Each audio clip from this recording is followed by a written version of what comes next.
Assalamualaikum warahmatullahi wabarakatuh. Saya di sini akan mempresentasikan materi yang berjudul Pengantar Penulisan Ilmiah.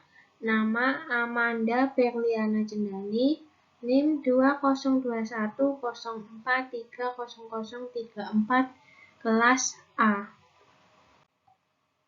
Deskripsi umum. Karya tulis ilmiah merupakan salah satu jenis karya tulis yang disusun berdasarkan proses pengamatan dan analisis yang mendalam terhadap suatu objek. Secara umum, model karya tulis ilmiah dikategorikan menjadi dua model atau bentuk, yaitu karya tulis ilmiah sederhana yang biasa disebut dengan makalah atau paper, dan karya tulis ilmiah lengkap yang biasa disebut karya tulis ilmiah yang ditulis berdasarkan hasil penelitian dengan penerapan metode penelitian baik untuk tujuan skripsi, tugas akhir, atau penelitian mandiri.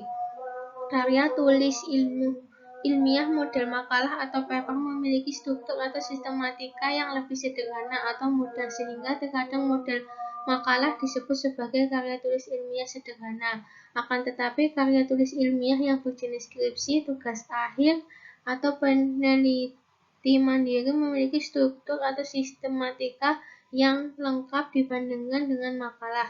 Berikut perbedaan struktur atau sistematika antara makalah dengan karya tulis ilmiah penelitian. Yang pertama, jenis karya tulis ilmiah. 1. Penulisan makalah atau paper. Yang pertama, bagian pendahuluan. 1. Latar belakang. Bagian ini menjelaskan alasan memilih tema dalam penulisan makalah. 2. Rumusan masalah. Bagian ini berisi rincian permasalahan yang akan dibahas agar mendapat solusi atas permasalahan yang ditulis dalam latar belakang. Kalimat yang ditulis dalam rumusan masalah biasanya menggunakan jenis kalimat tanya dengan kata tanya bagaimana, apa, atau mengapa.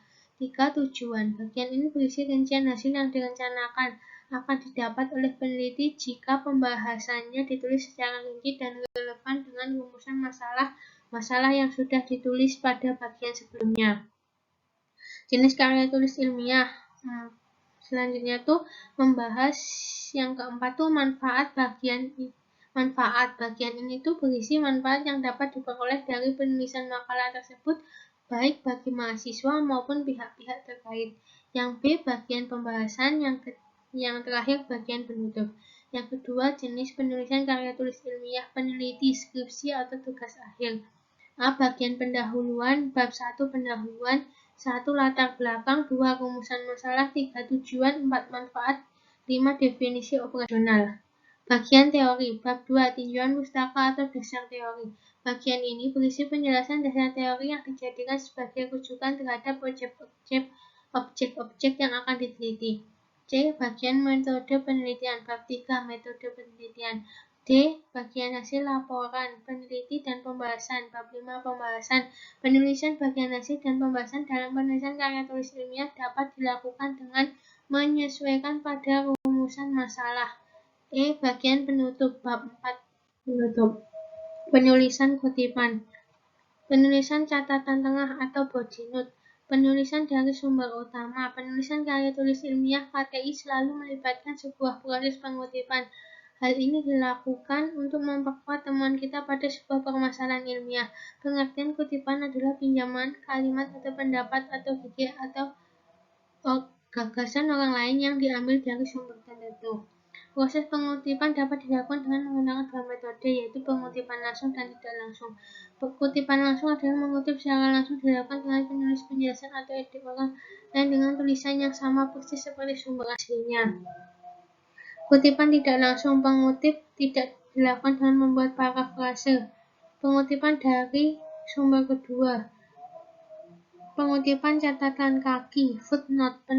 Metode penulisan catatan kaki pada dasarnya sama seperti metode penulisan catatan tengah, hanya saja pada metode pengutipan yang ditulis secara lengkap pada setiap halaman bagian bawah. Dapat pada bagian kalimatnya menggunakan rujukan atau kutipan cukup diberikan tanda simbol angka sesuai rujukan sejak awal kutipan dengan ukuran kecil di bagian kanan atas. Selanjutnya, jika sumber referensi sama dengan sumber sebelumnya tepat di atasnya, penulisan footnote cukup ditulis dengan kata istilah ibid. Kemudian, jika sumber yang akan ditulis sama dengan sumber sebelumnya, tetapi melewati satu sumber lain, penulisan footnote cukup ditulis dengan istilah objek.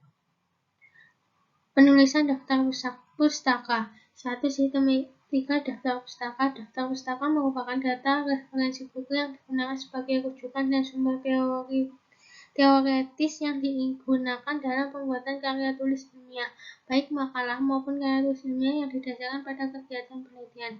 Daftar pustaka yaitu nama, tahun terbit, judul tulisan, tempat terbit, dan penerbit. Selain itu, ada beberapa jenis penulisan daftar pustaka yang didasarkan pada nama penulisannya. 1. Penulisan nama 1 penulis. 2. Penulisan nama 2 penulis. 3. Penulisan nama 2 penulis.